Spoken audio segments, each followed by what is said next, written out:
Дорогие друзья, спасибо, что пригласили.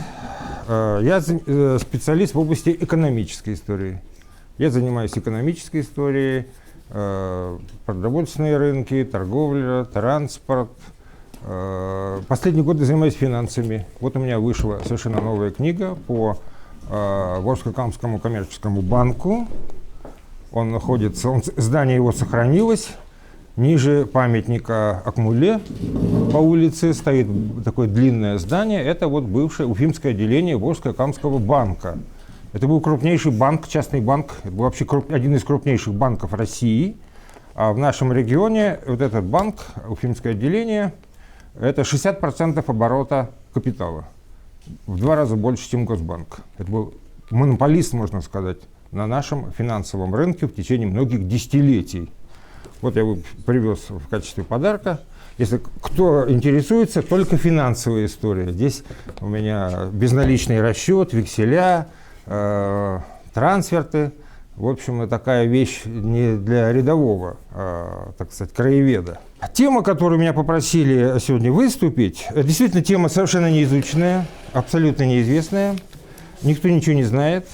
Казанские коллеги имеют самые смутные представления о нашем бизнесе, татарском в том числе. Вот. И в семитомнике у них там просто несколько раз фамилии упоминают, и то с ошибками. История такова. Значит, когда в 1586 году основали наш город, он, естественно, вначале был административно-военный центр, но очень быстро стал крупным торговым центром. И по данным 5-й ревизии, которая вот есть у нас в Уфе, в 1795 году уже фиксируются татарские купцы. В Уфе жили. Довольно такая влиятельная община была. Но потом, в первой половине 19 века, татарские купцы у нас как бы в Уфе исчезают. Сказалась, видимо, кантонная эпоха, когда все мусульманское население состояло в той или иной форме в башкиро-мещерякском войске, а там жесткий, значит, режим, отсутствие свободного передвижения, обязанности и так далее. Вот в Оренбургском казачьем войске была такая небольшая группа торгующих казаков, то есть очень богатые предприниматели, которых освобождали от всякой военной службы, они платили большие деньги в Оренбургское казачье войско, но у нас таких я не видел. И татарское купечество, татарский бизнес вообще в широком смысле слова у нас появляется после отмены крепостного права, после ликвидации кантонной системы, когда пошли великие реформы 1965 года. Вот как раз вот в 1865 году в Уфе проводится первая перепись торгово-промышленных заведений. Она сохранилась, и вот мы постараемся ее в ближайшие годы обработать. Это поименный список всех предпринимателей города Уфы. Вот я специально готовился, посмотрел. В Уфе на 1865 год было всего 2 торговых заведения, принадлежавших татарам. Значит, на Мечетской улице, это, видимо, возле мечети, видимо, конец Спасской Новомостовой, тогда еще официальных названий улиц не было, было такое народное название Мечетская улица, находилась бакалейная лавка в доме Ахуна Сулейманова, которая принадлежала его жене, Тархане Сулеймановой, так написано в документах. Ну, сама она не торговала, конечно. За прилавком стоял приказчик, государственный крестьянин Нижегородской губернии, как было записано в документах, Хусейн Магуддинов. Продавалась, это была мелочная продажа чаю, сахара, пряников, тесемок, какого-то женского этого гардероба и так далее. Вот состав приказчиков показывает, что большинство из них были приезжие, не местные, выходцы из Поволжья. И в лавках внутри гостиного двора, рядом здесь, находилась игольная лавка, так называлась, которая принадлежала обер-офицерскому сыну Мухаммед Зарифу Курамшину. Известная фамилия, он торговал сам, мелочная продажа серег, тесемок, разных пуговиц и так далее. Вот, собственно говоря, были 2 торговых заведения, которые находились в Уфе. Правда, в гостином дворе предприниматель наш купец Константинов, известная фамилия, династия была купеческая, на их месте сейчас стоит почтамт. Он занимался торговлей фруктами, и у него приказчиками были татары. Причем все татары, приказчики, были государственные крестьяне. У нас практически не было государственных крестьян на территории Оренбургской губернии. Скорее всего, они были тоже выходцы из Среднего Поволжья, Абдюшев и Исмагилов. Мелочная продажа свежих и разных фруктов. Переписи проводились по постановлению, значит, был принят специальный государственный указ по всей России, они проводились через 4 года.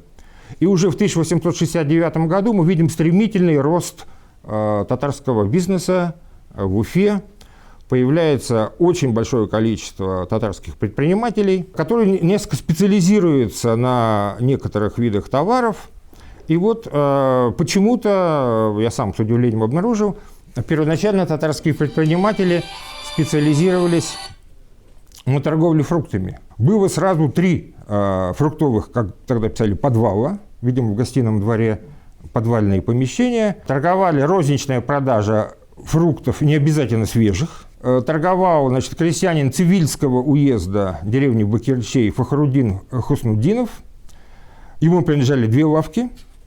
Во второй лавке был приказчик казанский татарин Сагимулла Исмагилов. И 3-я лавка фруктовая принадлежала другому Исмагилову. И там был тоже приказчик. И появляется впервые, вот в 1869 году, появляется лавка с бумажным товаром внутри гостиного двора тоже. Принадлежала Казанскому 2-й гильдии купеческому сыну. Фамилии написали Гайсин-Мусин, видимо, Гайсам-Мусин. Вот так вот. У него были 2 приказчика. То есть это была довольно большая торговля. Один из них был цивильский купеческий сын Фатмухаметов, а второй был казанский мещанин Гельман Нугманов. Они торговали бумажным товаром. Понимаете, что это такое? Это хлопчатобумажные ткани. Хлопчатобумажные ткани. То есть вот именно в конце 60-х годов у нас стремительно появляется огромное количество торговых заведений, которые продавали хлопчатобумажные ткани. Как раз в это время открывается регулярное пароходство, и пароходы, которые шли с Нижнего Новгорода в основном, а там рядом находится Шуйский текстильный район Иваново-Шуя, и они везли сюда вот это огромное количество текстильных тканей, которые стремительно вытесняли домашние ткани, домашнее приготовление тканей. Оно стремительно вытеснялось фабричными тканями. Вот, как я уже сказал, видите, это в основном все выходцы из Среднего Поволжья. Казанская губерния, казанские мещане, купцы, вот Цивильский уезд, это тоже из тех краев и так далее.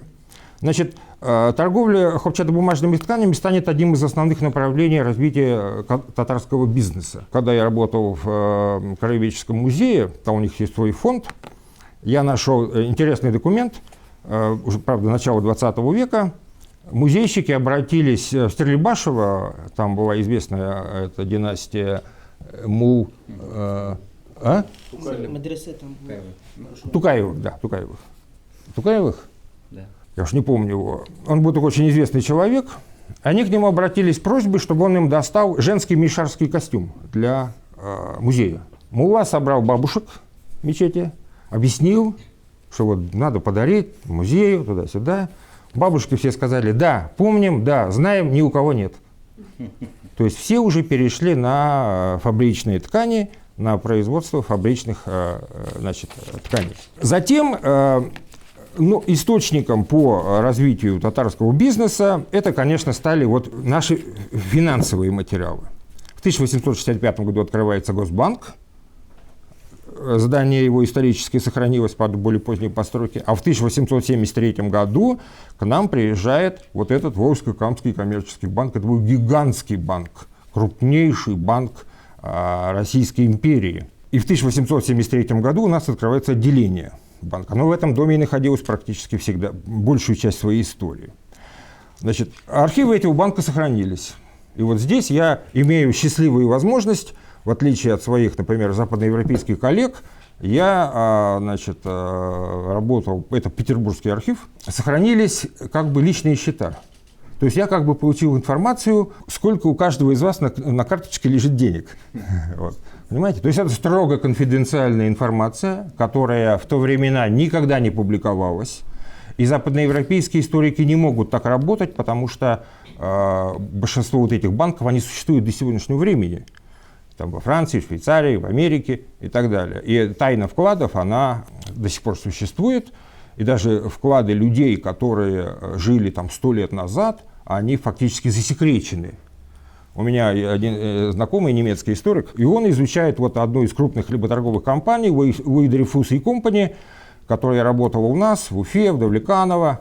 Она сохранилась, она существует, их несколько сейчас, этих фирм Уи-Дрейфусов. Одной там русская возглавляет, стюардесса вышла замуж за местного миллионера, он умер, теперь она командует.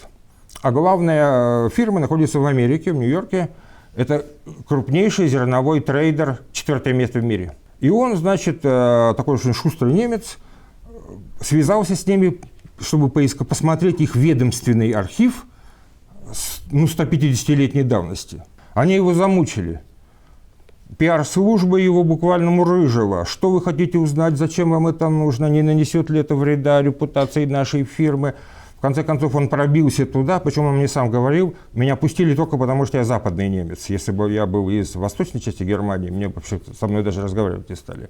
И он выписывал эти документы, там буквально за ним следили, каждый вечер что-то выписал, читали, вырезали, что-то такое. В общем, это пиар-служба, это очень серьезная вещь. Репутация бизнеса – это серьезные деньги. А у нас вот, хоть я, так сказать, никогда в коммунистической партии не состоял, но могу сказать спасибо большевикам, которые национализировали эти банки и национализировали с архивами. И эти архивы лежат в Петербурге. И я сейчас вот по нашим предпринимателям, здесь я нашел, вот прям у меня есть приложение, вот поименные списки, в сокращенном виде, в обобщающем, всех поименно вкладчиков, у кого сколько денег, у кого какие, значит, эти самые накопления. Нашел один из наших краеведов, не буду говорить кто, потомок одним из этих клиентов. Я ему, когда рассказал, значит, дал эти данные, сколько у его там прадедушки в банке лежало денег, он так задумался, сказал, мы, конечно, знали, что он богатый человек, но не думали, что настолько.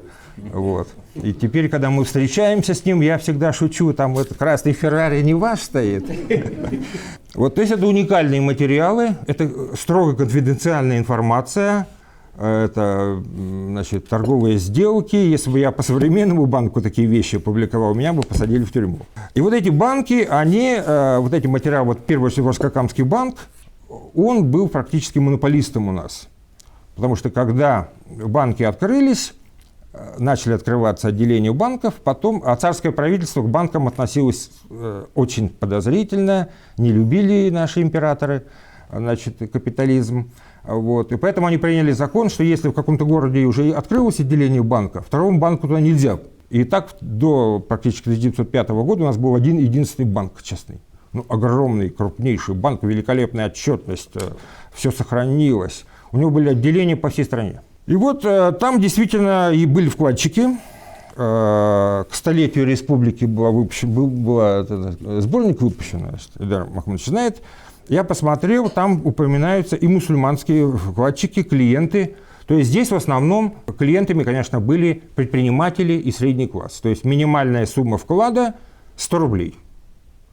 Меньше 100 рублей вклад просто не принимали. Что такое 100 рублей? Значит, существуют разные методики пересчета денег тогдашних и сегодняшних. И по золотому стандарту и так далее. Я использую картофельный коэффициент. То есть пуд картошки в начале 20 века в Уфе стоил примерно 15 копеек, 16 копеек. То есть килограмм картошки стоил 1 копейку. Картошку килограммами не продавали, продавали пудами. Если мы возьмем сейчас среднегодовую взвешенную цену картошки, то это примерно 20 рублей. Да? То есть 1 рубль равнялся примерно по покупательной способности 2000 рублей современных.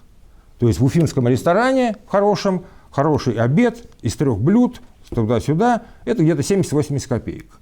Вот. Если перевести на современные это самые показатели, где-то 1500 рублей, тоже мы можем также в ресторане за 1500 посидеть. То есть 100 рублей – это по тем временам очень большая сумма. Прибавьте 3 нуля – это 100-200 тысяч рублей. То есть это деньги серьезные. И там действительно были вкладчики, клиенты. Но у нас их было вначале немного. Вот мусульманских, татарских предпринимателей у нас в Уфе было немного. В отличие от Оренбурга. Вот в Оренбурге было просто огромное количество. Вот в Челябинске выходит журнал, называется «Магистра Вита». Латинскими буквами, но и русскими наберете в интернете, найдете «Магистра Вита».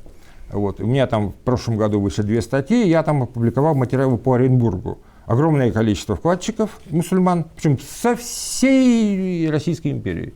И бухарцы, и с территории Казахстана, и Среднего Поволжья, Астрахань, отовсюду их в Оренбурге работали. То есть мусульманский бизнес очень быстро освоил, здесь тоже есть данные по нашим, по казанским предпринимателям, они очень быстро освоили все эти технологии, пользовались векселями, там это самое и так далее. Их там было много, у нас было не так много. Но у нас были тоже вкладчики, в основном это были вот средний класс, это Тевкелевы, клан Ахтямовых появляется у нас как раз где-то в конце 60-х годов, появляется клан Ахтямовых, они жили вот вниз по этой улице.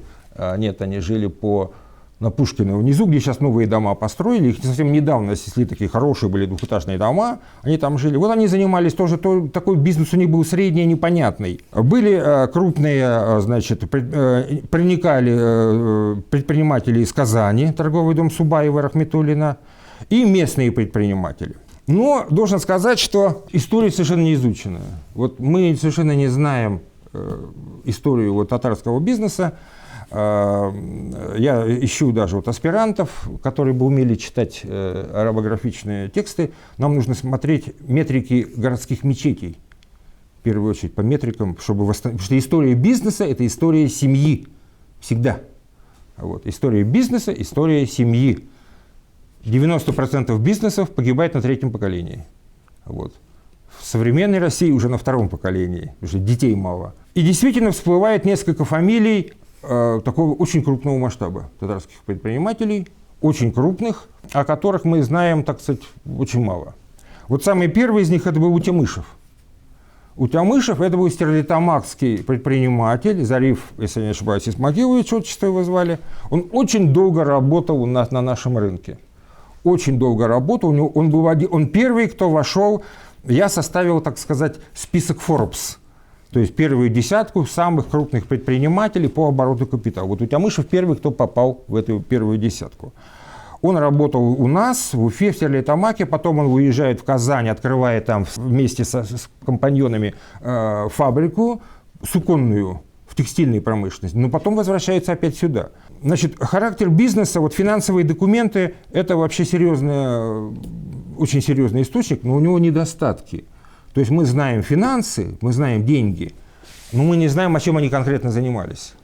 Вот это глобальная проблема, которая существует до сегодняшнего дня, это вообще общемировая проблема. Потому что частный бизнес, он не обязан, и тогда был не обязан, и сейчас не обязан отдавать свои документы в какие-либо государственные архивы, хранилища. И от современных предпринимателей что останется? Останутся регистрационные документы, когда они останутся данные налоговой, и все. Аренда недвижимости. А чем они занимались, чем торговали, там, интернет-торговля, рыбацкие принадлежности, там, игрушки, ничего не знаем. В Западной Европе существует специальная программа, вот в Финляндии, например, предпринимателей уговаривают сдавать свои архивы в государственные хранилища с любым сроком секретности. Они сами устанавливают. Хоть 100 лет, хоть 200 лет, сколько хочешь. Потому что мы вот, не знаем этой документации. И особенность вот, источника заключается в том, что вот большевики национализировали эти гигантские банки, гигантские заводы. А мелкий и средний бизнес, который составлял 90% предпринимателей, они были уничтожены и вместе со всей документацией, которая хранилась дома. Есть дом Платоновых на углу Цурюпа и Коммунистической. Там сейчас Минюст сидит. Вот. А там был магазин еще, помните, продуктовый был всю жизнь. Там и до революции было, там была фабрика, эти пряники они делали. Вот.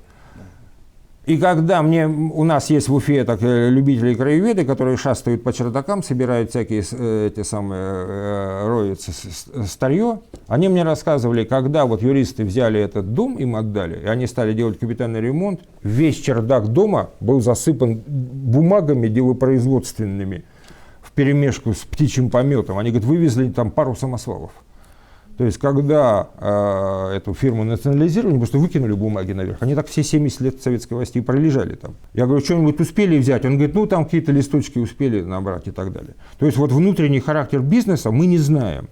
Поэтому всплывают такие я бы сказал, даже загадочные фамилии, о которых я ничего не могу сказать. Вот, ну, про Утямышева я еще более-менее восстановил. Там на наш рынок выходил Абдул-Латыпов некий. Не наш, не местный он, откуда-то тоже из Поволжья. Очень большие обороты. В современном понимании это сотни миллионов рублей и так далее. Ну, например, в 1883 году Зариф Утямышев, он был стерлитамакский купец, его оборот составлял около 300 тысяч рублей. Это 500 миллиарда годовой оборот. То есть, насколько он продал, насколько он купил товаров. Вот. Это 500 миллиарда рублей в год. Представляете, состояние капитала, значит, мы ничего не знаем. В 80-е годы к нам приезжает Хакимов, или Абдул Хакимов он вначале назывался. Он выходец был откуда-то из Малмыжа, из южной части Вятской губернии, оттуда. Вообще Уфа была таким очень бурно развивающимся центром. Мы были, вот ни в коем случае нельзя представление о нашем городе представить, что была такая тихая провинция и так далее. Это был крупнейший центр экономики, в частности финансов. И особенно, когда пришла железная дорога. В 1988 году мы оказались на великой и самой главной трансевразийской коммуникации из Европы в Азию. И к нам пришли все крупнейшие фирмы общероссийского, даже мирового масштаба. Металлургические, горнозаводские, золотодобытчики, чайные компании у нас работали. Причем чай-торговцы занимали в отдельные годы первые места. Вот эти корпуса чайной фабрики, который арт-квартал сохранился, это вот остаток, и то, что у нас Теостан был, который сейчас ликвидировали. Вот мы были одной из чайных столиц вообще Российской империи. То есть, когда построили железную дорогу, в 1988 году она пришла в Уфу, в 90-й год они за 2 года пробили через Уральские горы, вышли на Златоуст, в 92-м Челябинск, и в 93-м году они начали строить вот Транссиб в сторону Омска. И к нам тут же бросились все чаеторговые фирмы, потому что чайные караваны из Китая, они шли севернее, потому что у нас высокие горы, через наши горы не пройдешь. И они шли севернее по южной части Пермской, Свердловской области, через Ирбит и Кунгур, туда, и дальше на Казань. А теперь, как только железная дорога к нам пришла, они просто доходили до ближайшей дорожной станции, грузили чай в вагоны и гнали его в Уфу. Вот, и у нас были крупнейшие чай-торговые компании. Огромный оборот. Они отдельные годы первые места занимали по обороту капитала, опережая всех. И металлургов, и золотодобытчиков, и хлеботорговцев, мануфактурщиков, всех. Обороты были огромные. Вот у Абдул-Хакимова в 1989 году оборот был, значит, 686 тысяч рублей. Он занял 2-е место среди всех. В списке Forbes нашем был на 2-м месте. Значит, ну, представьте, это 700 тысяч, это 1,5 миллиарда в год в современных ценах. Оборот капитала, это гигантский просто. Мы просто трудно представить. Вот здесь я в одном из сборников я еще опубликовал эти данные по обороту капитала. И вот уфимский Forbes я составил по 1905 год. И у нас были два лидера. 2 лидера – это Хакимов, как я уже сказал, и Назиров. Вот, ну, про Хакимова более-менее известно. Он построил вот эту двухминаретную мечеть. Да. Вот, у него там на Бекетовской были усадьбы, несколько усадеб было. Вот. Про Хакимова еще более-менее известно. А вот Назиров, он, значит, вообще такая фигура загадочная. О нем мало известно, причем оборот капитала у него был под 1 000 000 рублей тогда. Это считайте, что 2 миллиарда в год его оборот капитала. Мне рассказывали, что какой-то краевед из Казани приезжал, им вроде интересовался историей. Садриддин Мифтахидинович его звали, Назирова. Вот. И говорят, даже на Казанском кладбище есть памятник, могила его. Где-то 26-м годом он якобы похоронен. Но казанцы мне говорили, что это, возможно, не могила, а кинотаф. Что он, значит, умер, или они специально поставили, или и так далее. Вот. Были и другие фигуры, вот Губайдуллин у меня какой-то мелькает, причем тоже такой оборот, под 700 тысяч рублей в год. Не знаю, кто такой даже. И казанцы ничего не знают. Салихов ничего не знает. Они со своей губернией там разобраться не могут. Вот. Причем, когда в конце 19 века к нам пришли крупные вот эти общероссийские и даже мировые корпорации, они весь наш бизнес вытолкнули из списка Forbes. И единственный, кто сохранялся, это вот был Назиров. единственный, который конкурировал по объему торговли вот с этими фирмами, даже не компании, это крупнейшие компании, вот, чайная компания Губкина и Кузнецова, торговый дом Вагау, Фондервис, Мясское золотопромышленное товарищество, наши вот эти челябинские вот эти металлургические гиганты, вот эти Аша, Сим, Катав-Ивановск и так далее. Вот он был такой. Я говорю, что история бизнеса – это история семьи. И вот, к сожалению, вот я пользуюсь только такими вот краеведческими воспоминаниями, рассказами. В частности, вот про Хакимова мне рассказывали. У него усадьба была, где кинотеатры сейчас. Они там сохранили же часть исторического фасада, встроили исторические фасады в современное здание. Эту фирму, когда они строили, принадлежал, среди собственников был Михалков, кинооркестр. И они, единственные из застройщиков, они выполнили закон. А по закону требуются археологические раскопки. При любой. Обязательно археологические раскопки. Ну, в большинстве случаев просто справку подписывают, значит, археологи. Вот, Центр охраны памятников. Вот. А здесь они действительно наши копали. Они позвали, наши копали. Вели раскопки там во дворе. И там, в этом дворе, мне краевед рассказывал, там был колодец. Я их спрашиваю, колодец раскопали? Они говорят, нет, а что надо было? Я говорю, ну что ж вы колодец-то не раскопали? Вот. А там был во дворе колодец. Значит, и легенда краеведческая. В 20-е годы, начало 20-х годов, уже хакимовские дома в коммуналку превратились, там все живут. Вечером приходит бабулька, татарка, божий одуванчик, летом было дело. Подходит к жильцам, говорит, а можно я у вас переночую? Я вот деревенская, приезжая, туда можно я переночую? Они говорят, ну вот, ну поспи там, это ладно, там вот на крыльце, там пристройся, это самое, так и быть, чего уж так гнать-то. Вот. Ну, они и оставили. Утром выходят, значит, бабки нет, а возле колодца лежит кошка. Кошка. То есть она, видимо, этот самый Хакимов, они опустили свои ценности в колодец, она вытащила, говорят, она его выкупила из тюрьмы, уехали в Среднюю Азию. Вот. Ну, вот такого легендарного характера исследования, такого, видите, потому что очень, очень сложно найти. А масштаб у них был огромный. Вот, кстати, вот и Хусаинов, этот самый знаменитый оренбургский предприниматель, финансовые документы точно подтверждают, что у них действительно, он был на втором месте вообще среди оренбургских предпринимателей, причем из года в год. Ахмедбай Хусаинов был на втором месте, его только Зарывного опережали. Это были крупнейшие, у него там вообще миллионные обороты были. Это был просто по тем временам сказочно богатый человек. Вот богатство этих людей, масштаб бизнеса, вот вы должны понять, вот, держался на двух вещах. На торговле хлебом, скупка хлеба и на торговле мануфактурой. Вот хлебная торговля – это очень сложный был процесс, вот скупка хлеба. Да? То есть внизу, по деревням, маленькие партии хлеба скупали богатые крестьяне, мельники, владельцы там, каких-то там торговых лавок. Они составляли небольшие партии хлеба. Потому что крестьянам везти хлеб на какой-то далекий рынок – это вообще дорого было. Это было сложно. И, конечно, кто живет рядом с городом, рядом с большим торговым селом, пристанью, да, тем было хорошо. А те, кто живет далеко, по распутице, это вообще сложно.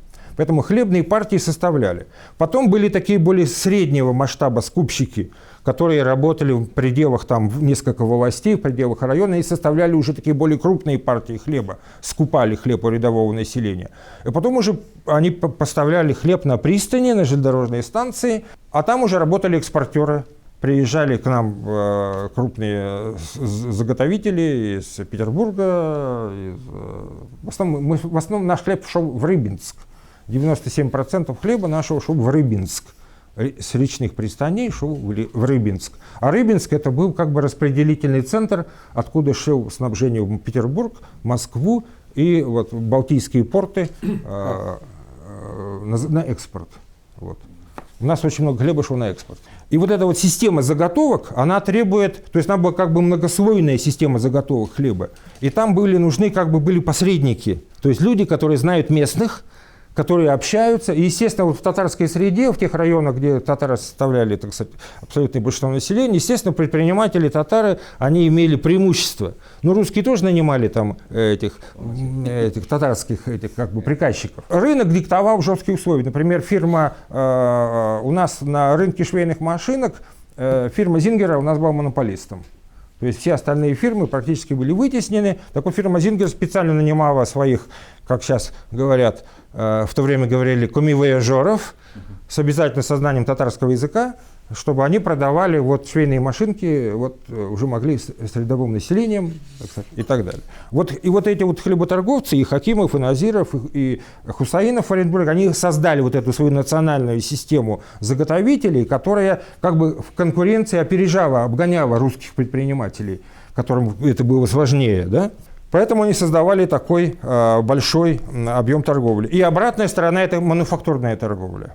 То есть в то время на всю Уфу, вот в начале 20 века, было примерно 5, 6, 7 магазинов готовой одежды. Готовая одежда – это было редкое явление. Это было такое очень, все шили. Поэтому рынок мануфактуры, рынок тканей был огромный, все шили. Или было большое количество портных. В любой сколько-нибудь крупной деревне были портные, женские модистки, которые специализировались, то, что даже обувь делали. Вот. То есть все шили, дома шили, и сами шили, или заказывали. Поэтому рынок вот тканей, вот если вы вспомните даже наше советское прошлое, да, старшее поколение, мы приезжали в Москву, женщины куда бежали? На Ленинский проспект, в дом тканей, да? Сейчас уже вот эти магазины, которые торгуют тканями, они где-то какие-то маленькие, какие-то забитые, такие там это, уже на любителей, вот такие вот, понимаете, хобби, они-то сидит, шьет. Сейчас уже шить-то не умеют, так сказать, швейной машинкой не пользуются. А в то время это пользовались практически все. Рынок швейных машинок, поэтому фирма Зингер у нас и развилась, превратилась, их центр в Петербурге такой большой, потому что все шили. Вот. И там была обратная система. То есть закупали ткани закупали в основном в Польше. У нас очень большую роль играла Польша, Лодзь.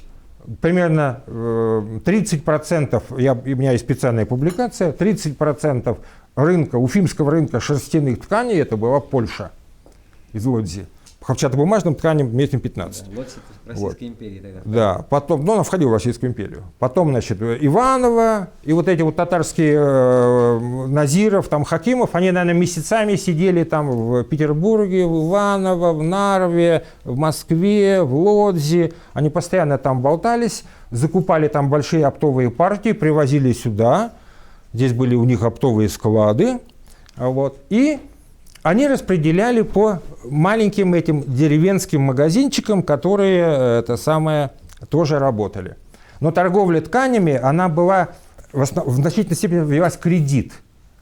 То есть уже он приезжал, например, на крупную текстильную фабрику, куда-нибудь в Польшу, да, он брал большую партию товара, но платил наличкой только 25%.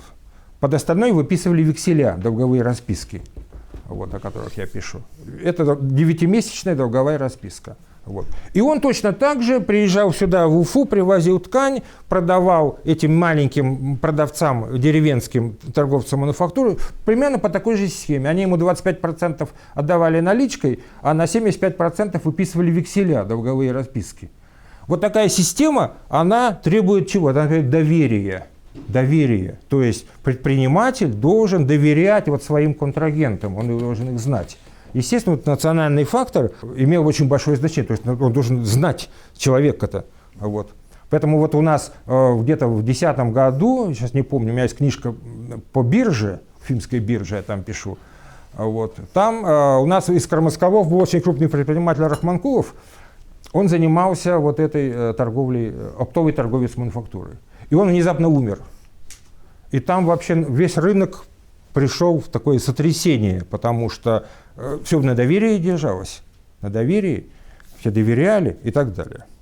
Вот у меня есть свой сайт, называется «Роднов и его друзья». Вот там есть биржа и так далее. Вот. Ну, подхожу к концу. Значит, к началу 20 века, значит, татарский бизнес у нас очень большой был, огромное количество магазинов. Это создавало глобальные проблемы для Уфы и вызывало жалобы уфимских предпринимателей.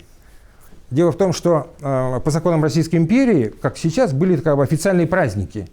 Вот, официальные праздники, когда все не работали, и торговля закрывалась.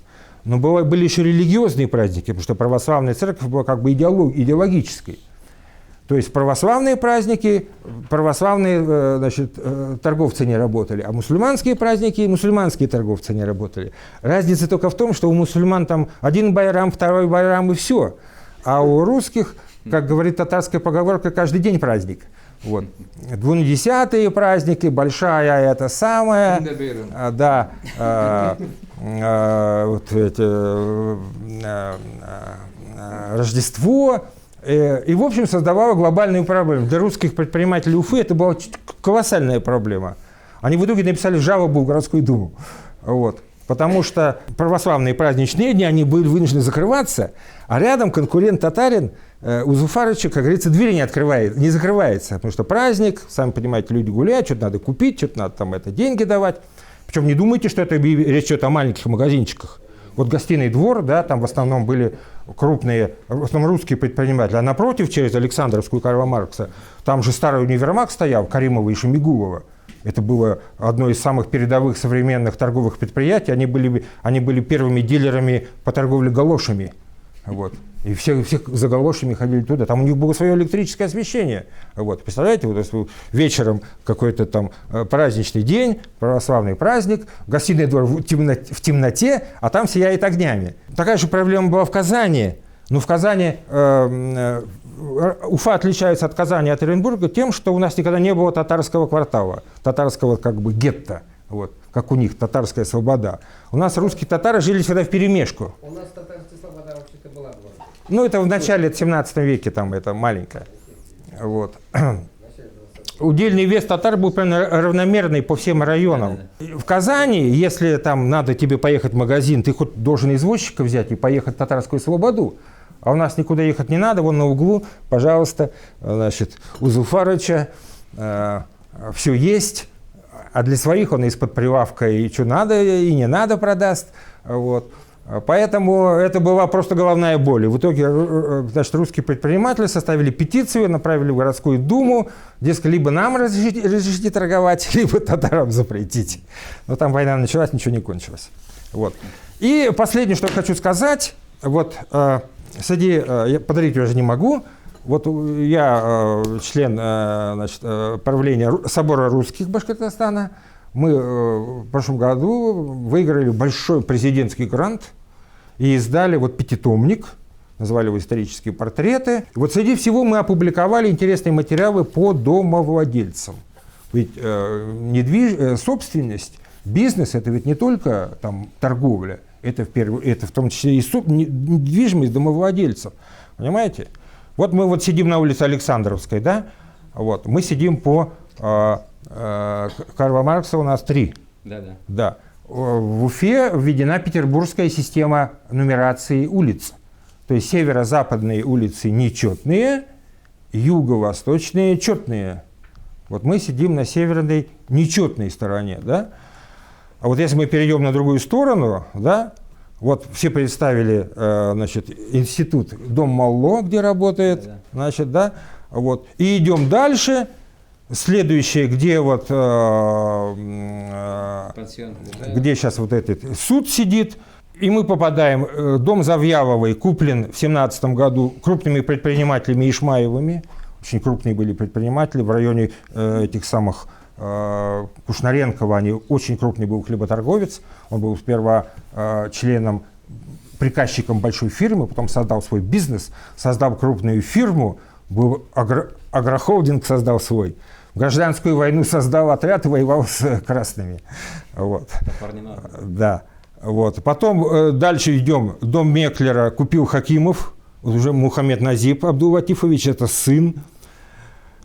Он же покупает следующий дом 18-й, потом переходим дальше, еще дома и так далее. То есть к началу 20 века практически весь этот район вокруг гостиного двора все скупили татарские предприниматели. Крупные предприниматели, они все скупили. И вот Сахаровская гостиница напротив авиационного университета, они все скупили вот, до 17 года.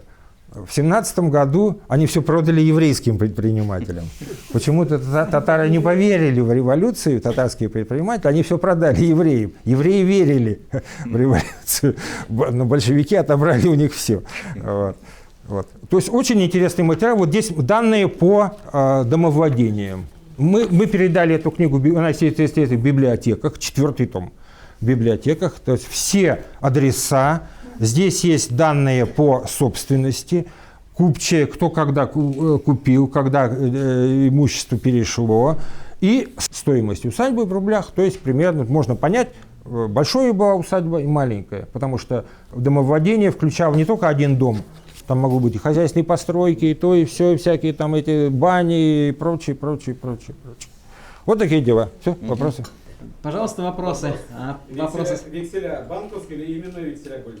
Как долговая расписка. Это расписка тогда получается. Да, вот долговая расписка. Нет, вы сказали, что это на доверие, как я поняла, да? Нет, это был юридический документ. Вот вексель Байбурина, кстати, значит, из фонда нашего музея продавалась специальная вексельная бумага. Была специальная вексельная бумага с водяным знаком.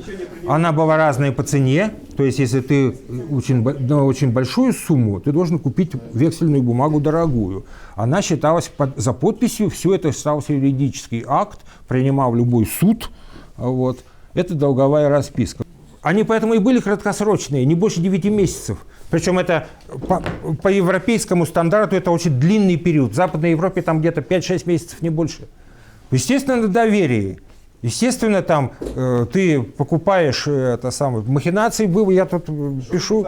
Да, я тут пишу, у нас где-то перед войной был облом просто с этими векселями. Начался кризис, и в том числе и татарские предприниматели в массовом порядке, так сказать, отказывались платить по этим долговым распискам. Вот.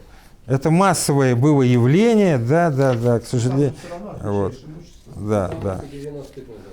Вот, например, торговый дом Булгаковых. Наш Рамиль Насибович оттуда, из этого рода, они в итоге докатились до того, что там одного из Булгаковых посадили, что они, так сказать, товар-то взяли под бумажку, а денежки-то не вернули. Вот. Да, поэтому вексель это, конечно, сложное. В каждом банке был специальный учетный комитет. То есть собирали самых таких авторитетных предпринимателей, и каждого предпринимателя, который хотел получить кредитную линию, да, на которую открывали векселя, строго проверяли. То есть там вот я сталкивался с документами, что один предприниматель просит увеличить ему кредитную линию, то есть увеличить сумму, на которую он может выписывать векселя, которые банк будет принимать. А в учетном комитете говорят, как увеличить кредитную линию? У него новая любовница, молодая. У него там, кстати, скандал в семье. Жена, взрослые сыновья подают на развод. Наоборот, его надо уменьшить кредитные линии. Вот. Да, то есть город-то был небольшой, в общем-то, все друг друга знали, поэтому вексель, да, это такая была операция.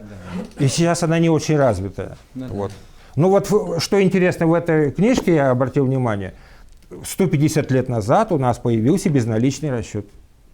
Вот эти все карточки у нас был в огромных масштабах. Был безналичный расчет по чековой книжке. Была чековая книжка такая, вот, узенькая. Банк выдавал, вы оставляли образец подписи в банке и выписывали чек, такие отрывные листочки, любая сумма, любая сделка, перевести такому-то 100 рублей, перевести в банк, заплатить.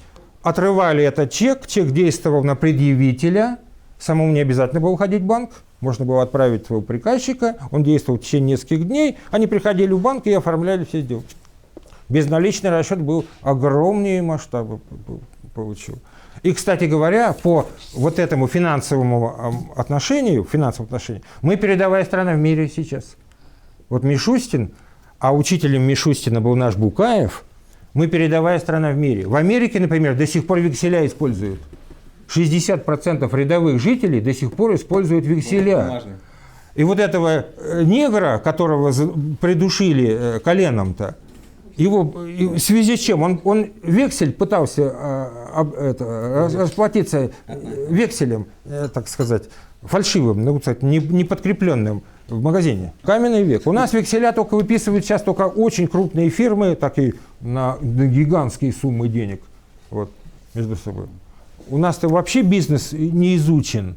Вот. А уж татарский бизнес это вообще что-то такое никто не знает. Вот я занимался, последние годы у меня был большой проект по истории дворянства, дворянские имения вокруг Уфы. Со мной многие дворянские, потомки дворянских помещиков установили контакты. Многие приезжали сюда, были даже специально брали машину, ездили в их бывшее имение. И они ходили, хозяйским глазом смотрели, так, чего тут.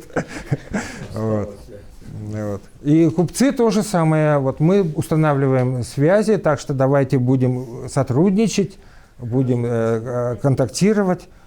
В центре России, например, я знаю потомки купцов, ну, те, которые тоже, так сказать, при деньгах, они покупают свои дома, выкупают свои особняки. Дело в том, что все юридические сделки, покупка, продажа недвижимостью, да, они все оформлялись нотариально. И у нас был Уфимский нотариальный архив. И когда закончилась гражданская война и начался НЭП, закончился военный коммунизм, во все суды вот владельцы бывших этих, значит, заводов, домов, которые отобрали, значит, большевики, они начали подавать в суды иски о возврате имущества. Это было массовое явление. Поэтому примерно в 1923-1924 году очень мало публикаций на этот счет. Я буквально 1-2 статьи видел. Было заключено секретное соглашение между Росархивом, тогдашним, как он назывался, и Наркоматом юстиции об уничтожении всех нотариальных архивов. Все нотариальные архивы были уничтожены, за исключением 1% типовых дел. И вот наш нотариальный архив, там всего где-то 75 дел всего сохранился, очень маленький. Вот я знаю по Самаре, туда просто в Самарский архив привезли бумагорезательную машину, и все документы в крошку. Были специально уничтожены все нотариальные архивы, чтобы наследники, тогда в 20-е годы, потому что право-то НЭП был, новая экономическая политика, они же признавали частную собственность, вот, чтобы не было вот этих судебных исков. И поэтому, когда Ельцин в 1991 году признал дореволюционную частную собственность и отдал, значит, крестьянам, паи-то раздали крестьянам, за город он не беспокоился. Он знал, что документов просто не сохранилось.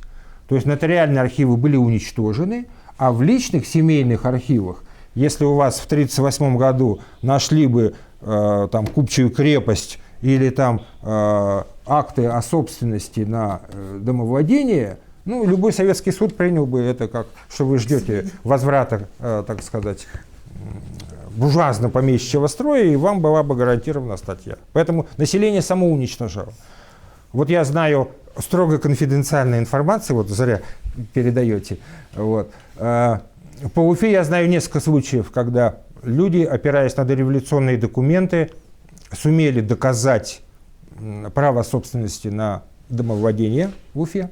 Было несколько случаев, не скажу кто и где, когда люди доказывали, судились с городом на основе права давностного владения. То есть в любом юридическом акте, в любом законодательстве есть такое право давностного владения. То есть семья, если живет 100 лет в одном и том же доме, но у нее нет документов на собственность, в принципе, по праву давностного владения она имеет право приватизировать эту землю. В нашем законодательстве тоже есть. Уфимская администрация города Уфы судилась с этими, ну, частный сектор. Несколько случаев были, когда они сумели доказать, что вот они, ну, одна и та же семья, их потомки живут вот более 100 лет в этом доме. Поэтому вот проблема с источниками. Все это, с одной стороны, уничтожили, с другой стороны, люди сами боялись. Каким еще типом бизнеса татары занимаются? Чем занимались? Чем занимались? Проще сказать, каким не занимались. Занимались ли они пчеловодством? Ну, у вас здесь камеры включенные, поэтому я не могу на камеры уж обо всем-то рассказывать. Всем занимались. Давайте, пожалуйста. Михаил Георгиевич, у меня два вопроса. Один такой общий. Всем нам известно, это факт, допустим, одного из земляков, моих родственников, деревни Кляшево Тишминского района, всем нам известный выдающийся просветитель, основатель и первый ректор медресе Алия, учился в Каире и за рубежом учился именно на основании выделенных средств благотворительных мусульманских фондов, которые обычно богатые татарские купцы организовывали. Вот с такими данными вы встречались или нет? Вот благотворительность, тут много, конечно, придуманного. Вот. Это опять политика, да? То есть новый российский капитализм, бизнес создает легенду о своем, что вот они были благотворителями, там благотворительностью мало кто занимался из предпринимателей. Но действительно, это вообще такой вопрос очень сложный. Вот по тем же Тукаевым, да, Стерлибашевским, я нашел свидетельство, полицейский урядник, полицейский местный писал, что во время голода Тукаев помогал, причем без всякого афиширования, просто кормил людей, не устраивал никаких обществ, там ничего, просто вот ходил и это самое, не выпячивал себя, наоборот, скрывал вот свою благотворительность, просто вот кормил людей, это самое, раздавал людям хлеб. Вот. Поэтому благотворительность – это такая вещь, очень, ее трудно ухватить. Вот я встречаю случаи, когда вот дом Чижова, да, здесь библиотека сейчас на Октябрьской революции, они, например, оказали помощь одному художнику, и который стал довольно известным художником, уехал потом в Петербург, он был темой Арктики занимался. Вот, очень известный художник, в Питере похоронен на литературных мазках. Вот. Они им просто помогали, вот, видели, что человек, так сказать, со способностями. Вот таких случаев очень много было. Но они никак не фиксировались. Допустим, если говорить о деревне Кляшево, опять же, это предки мои со стороны отца и со стороны матери тоже. Значит, видимо, Кляшево это южная или на Уфимке? Нет, которые Чешминские. Чешминская. Мустакарим, который. Вот, Кляшево. Значит, там они, ссылаясь, видимо, где-то на исторические источники или, скорее всего, на исследования Анвара Закировича, Ацхадерова покойного, утверждают, что эта деревня была организована после того, как приезжие татары купили у башкир деревни Кучумова в 1759 году, это была деревня основана. Ну вот, вышла, как вам известно, недавно книга, которую казанские коллеги наши опубликовали, называется «Татары Уфимского уезда». По первой ревизии получается, что деревня Кляшево уже в 1718 году существовала, и там было, сейчас я боюсь соврать, по-моему, 25 домохозяйств и 75 душ мужского пола. Вот если историческими источниками это будет доказано, процедура какая-то есть, удревнение данного населенного пункта? Вы знаете, мы, профессиональные историки, терпеть не можем юбилеев. Вот. Я уж не говорю про этот фейковый юбилей, который там, якобы там Уфе 450 лет. Уфе в этом году 435 лет исполнилось. Уфа основана в 1586 году. 100% доказано. Вопрос закрыт. А эти юбилеи, ну это вообще вещь такая условная и так далее, тем более там и политика вмешивается. Я помню, в 2013 году ездил, значит, в Ярославль, Кострому, как раз было это 400 лет дома Романовых, там это Минин Пожарский и так далее. Костромским историкам спрашиваю, говорю, ну вот это самое, как вы там живете, небось? Они говорят, ждем, когда этот юбилейный год дурацкий закончится. Я говорю, а что такое? Костромской губернатор приказал найти могилу Ивана Сусанина.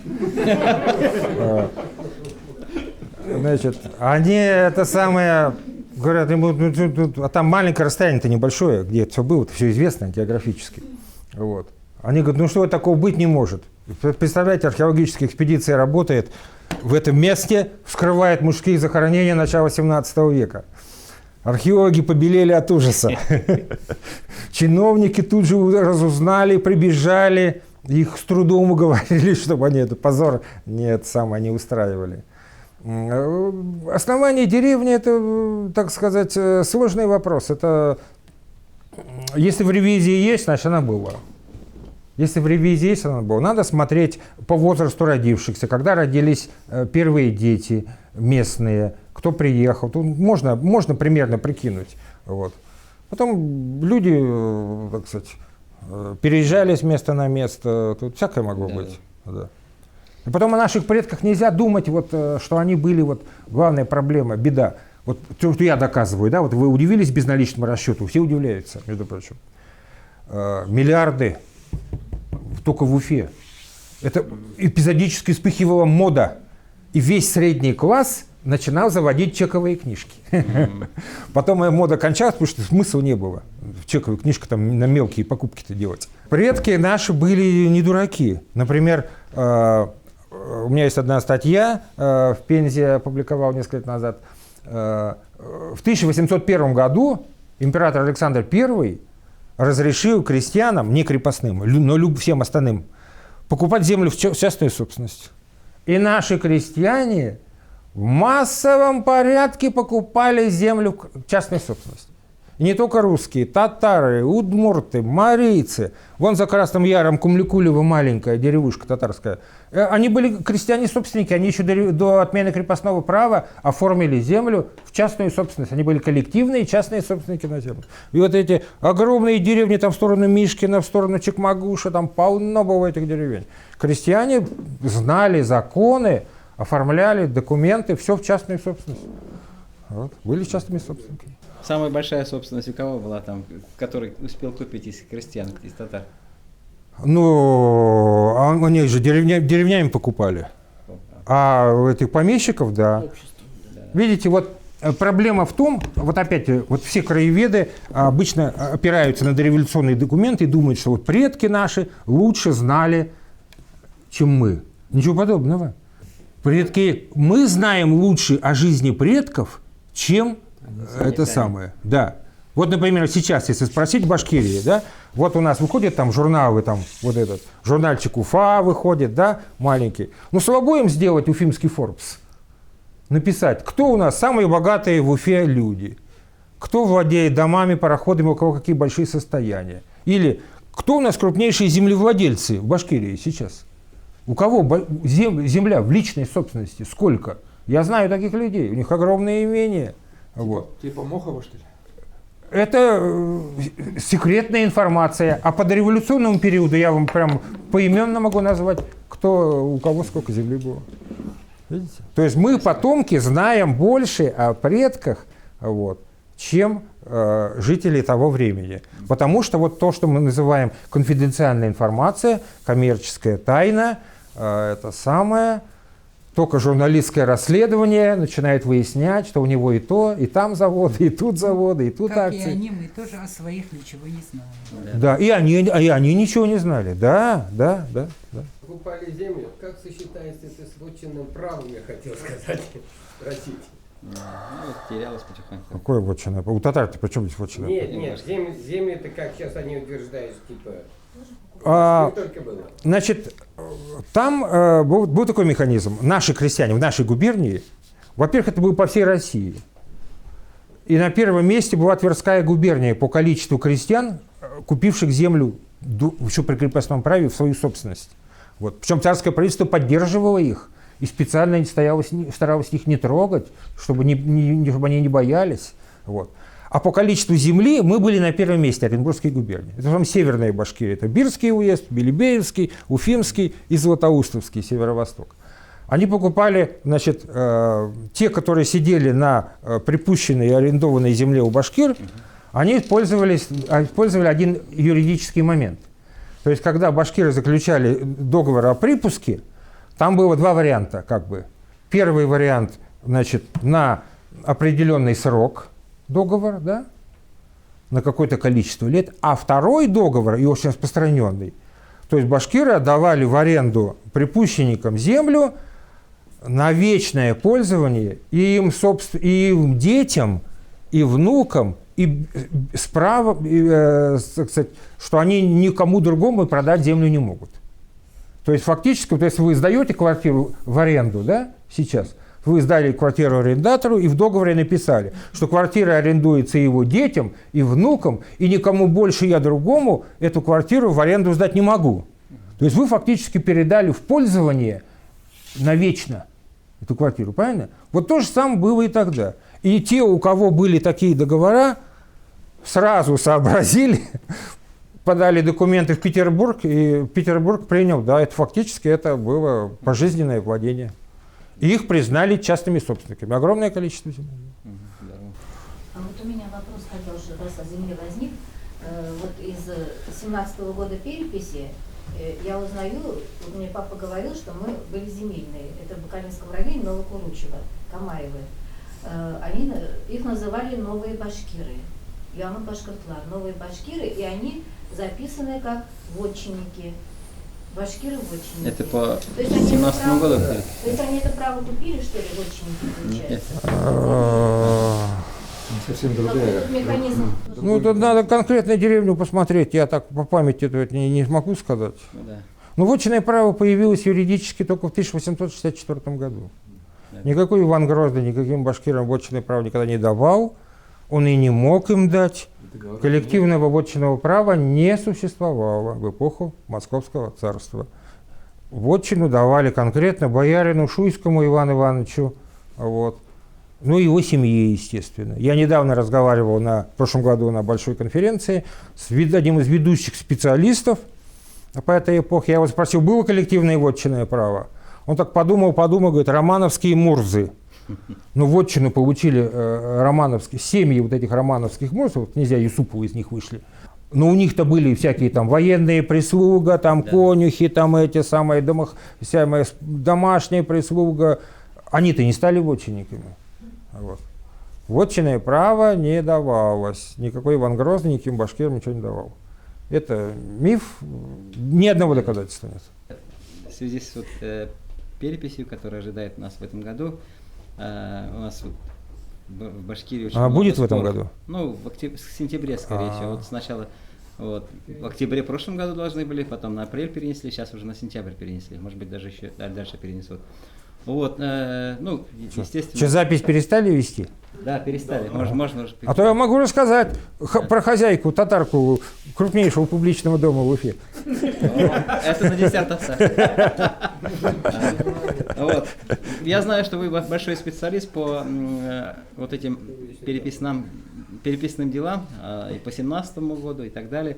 Вот сейчас у нас сайт существует в Башкирии, по Башархив называется, по сельскохозяйственной переписи. Естественно, там процентов, наверное, 80, может 90, там как бы сословие башкир проходит. Вот они, наши коллеги, историки башкирские, абсолютизируют это и